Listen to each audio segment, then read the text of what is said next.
আসসালামু আলাইকুম। ঈদ মুবারক।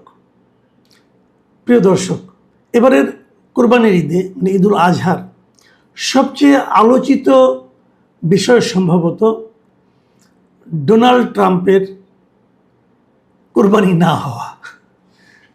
মানে ডোনাল্ড ট্রাম্প বলতে আপনি নিশ্চয়ের মধ্যে জানেন জিনিসটা সোশ্যাল মিডিয়ায় এবং আমাদের আপনার মেইন স্ট্রিম মিডিয়াতেও বারবার এসেছে যে একটা অ্যালবিনো প্রজাতির মহিষ যার নাম রাখা হয়েছিল ডোনাল্ড ট্রাম্প, নারায়ণগঞ্জের একটা খামারে এই মহিষটার জন্ম এবং সেখানে তাকে লালন পালন করা হয়েছিল। সাধারণত আমরা জানি মহিষ হয় কালো রঙের, কিন্তু এই মহিষটা ছিল গোলাপি রঙের এবং তারও চেয়ে বড় কথা এর মাথার সামনের দিকে কিছু চুল ছিল, চুলগুলো ব্লন্ড চুল আর কি, মানে ডোনাল্ড ট্রাম্পের যে চুলের কালার অনেকটা সেই কালারের চুল এবং তার মুখের এই চুলগুলো, তবে চোখ, এই সব মিলিয়ে তার সঙ্গে কেউ কেউ ডোনাল্ড ট্রাম্পের মিল খুঁজে পেয়েছেন এবং এই খামারে যিনি মালিক, এই মালিকের ছোট ভাই এই আপনার মহিষটার নাম রেখেছিলেন যে ডোনাল্ড ট্রাম্প। এবং চেহারার এই মিল দেখে, ছবি দেখে মোটামুটি কিন্তু আলোড়ন সৃষ্টি হয়ে যায়। এই মে মাসের সেকেন্ড উইক থেকে এটা নিয়ে বেশ আলোচনা হতে থাকে, বিভিন্ন জায়গায় আলোচনা হয় এবং এটা কোরবানির জন্যই এটাকে আনা হয়েছিল। এই মহিষটার বয়স ছিল 4 বছর। 4 বছরের মহিষের ওজন ছিল প্রায় 680 কেজি, বেশ বড় মহিষ। এবং এটা কে কিনবে, কত টাকা দিয়ে কিনবে, এটা নিয়ে নানা রকম আলোচনা এবং শেষ পর্যন্ত কেরানীগঞ্জের মিস্টার মনিরুজ্জামান নামে এক ভদ্রলোক, উনি এই মহিষটা কিনে নিয়ে গিয়েছিলেন কোরবানি দেবেন বলে, কিন্তু শেষ পর্যন্ত ওনার আর কোরবানিটা দেওয়া হয়নি। আগে বলেছি যে এটাকে নিয়ে, এই মহিষটাকে নিয়ে অনেক, আমাদের কেবল জাতীয় দৈনিকগুলোতেই নয়, বিদেশি অনেক দৈনিকেই এটা নিয়ে কিন্তু নিউজ হয়েছে। যেমন ব্রিটিশ সংবাদ মাধ্যম দ্য টেলিগ্রাফ, দ্য ইন্ডিপেন্ডেন্ট, বার্তা সংস্থা এপি, রয়টার্স, হ্যাঁ, এবং বিভিন্ন আন্তর্জাতিক মাধ্যমে এটার। আজকেও আমি দেখলাম যে বার্তা সংস্থা আপনার টেলিভিশন, সিএনএন টেলিভিশন, ওনারা এটা নিয়ে একটা ভিডিও নিউজ করেছে, রিপোর্ট করেছেন। এই রিপোর্টটাও আমার চোখে পড়ল এবং সিএনএনের এই রিপোর্টটাতে এটা বলা হয়েছে যে the Donald Trump the buffalo will not be sacrificed this year. এবছর হচ্ছে না, পরবর্তী সময় হবে কিনা জানি না, নানাভাবে এটাকে কিন্তু তারা ব্যাখ্যা করছে এবং বলছে। এর আগে দ্য টেলিগ্রাফের যে খবরটা হয়েছিল তার শিরোনাম ছিল যে Bangladesh sacrifice Donald Trump the albino bull, Bangla করলে যেটা দাঁড়ায় যে বাংলাদেশের অ্যালবিনো মহিষ ডোনাল্ড ট্রাম্পকে কোরবানি দেওয়া হচ্ছে অথবা কোরবানি দেওয়া হবে, এই ধরনের একটা নিউজ। তো প্রশ্ন হচ্ছে ডোনাল্ড ট্রাম্পের কোরবানিটা হলো না কেন? আসলে এই যে নিউজগুলো আমরা বললাম, এই নিউজগুলোর কারণেই আমার ধারণা এই কোরবানিটা দেওয়া সম্ভব হয়নি। দেখুন, আমাদের এই দেশে বিভিন্ন বিখ্যাত লোকের নামে কোরবানির সময়, কোরবানির হাট যখন বসে, বিভিন্ন বিখ্যাত লোকের নামের সঙ্গে নাম মিলিয়ে অনেক কিন্তু গরু, ছাগল এগুলি কিন্তু আমরা দেখতে পাই। যেমন এবছরই লালমনির হাটে প্রায় 1000 কেজি ওজনের একটা বিশাল ষাঁড় পাওয়া গিয়েছিল, যার নাম রাখা হয়েছিল জায়েদ খান।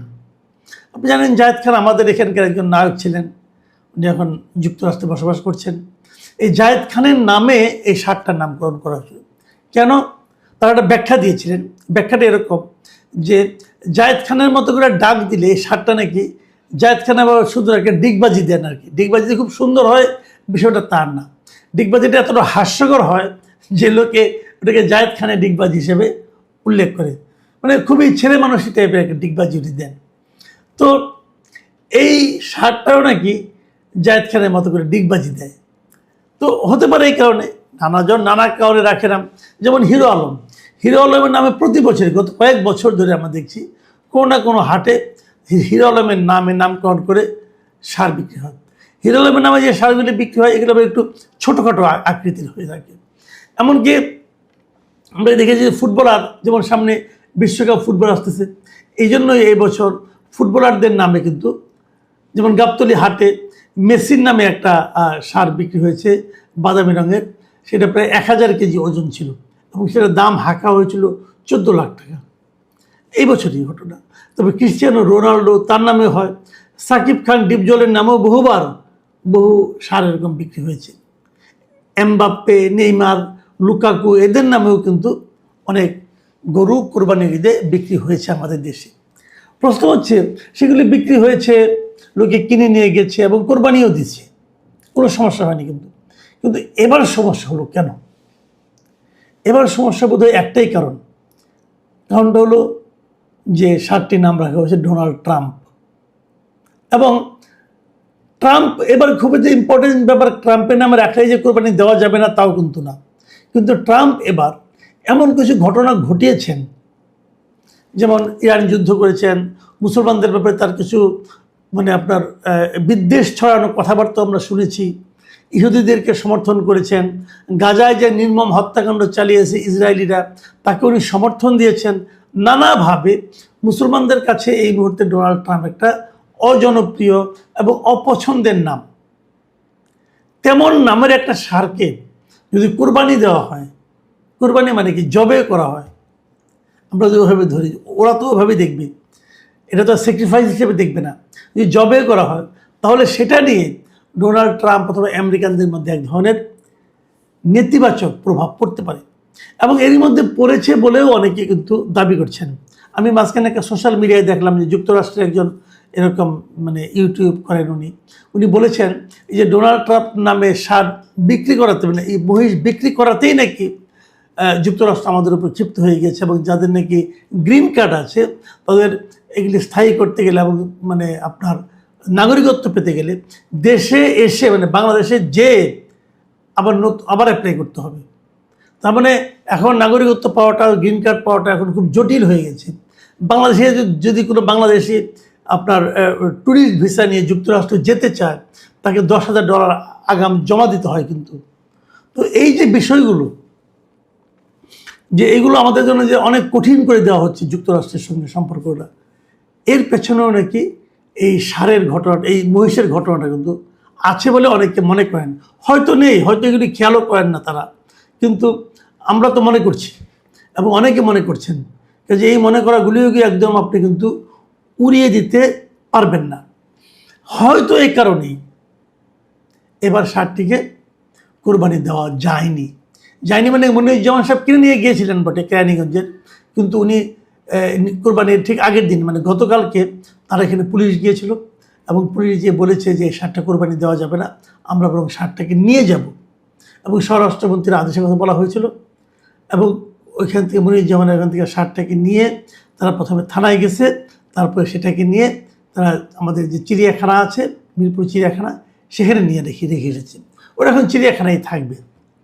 কাজে যারা মনে করছেন যে এটা খুব ভালো, হ্যাঁ আমিও মনে করি এটা খুবই একটা কূটনৈতিকভাবে একটা ভালো কাজ অবশ্যই হয়েছে। কি দরকার এরকম একটা বিতর্কিত হয় কি, যেমন মেসিকে মাইন্ড করবে, এমবাপ্পে মাইন্ড করবে, জায়েদ খান মাইন্ড করছে, হিরো আলমকে যে জব করা হলো হিরো আলম মনে করবে, এগুলো কিন্তু সাধারণত কেউ মনে করেন, এগুলো নিয়ে সবাই হাসি তামাশা করে। কিন্তু লোকটা তো ট্রাম্প, যে ট্রাম্পের কারণে আমরা এমনিতেই অনেক ঝামেলা আছি। আমাদের দেশে এই মুহূর্তে যে আমরা সবসময় আলোচনা করছি যে যুক্তরাষ্ট্রের সঙ্গে একটা গোলামি চুক্তির মতো একটা বাণিজ্য চুক্তি হয়েছে, সেটা কিন্তু ট্রাম্পের চাপেই হয়েছে। ট্রাম্পকে ভালোবেসেই কিন্তু ডক্টর ইউনূস এই কাজটা করেছেন।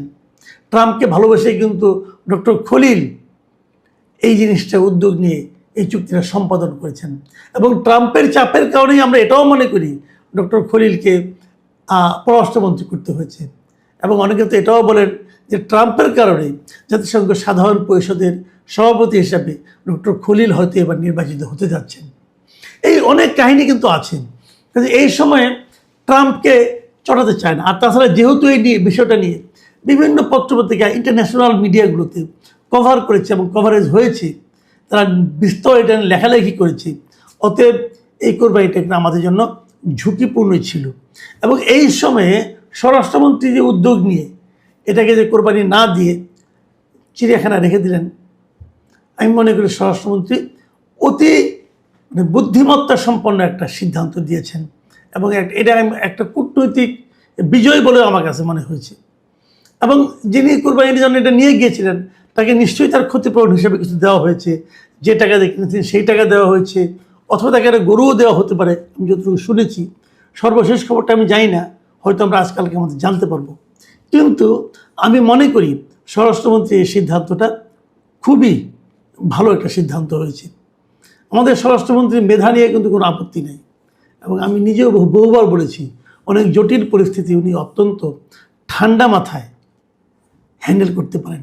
তার আরও একটা প্রমাণ আমরা এই ডোনাল্ড ট্রাম্পকে কোরবানি না দেওয়ার মাধ্যমে আমরা দেখতে পেলাম। আলোচনা শেষ করব। শেষ করার আগে যে কথাটা বলতে চাই, যে ডোনাল্ড ট্রাম্পকে কোরবানি হতে হয়নি, কিন্তু এটাও তো বাস্তবতা, তার জায়গা হয়েছে চিড়িয়াখানায়। প্রিয় দর্শক, এখন এ পর্যন্তই। আল্লাহ হাফেজ।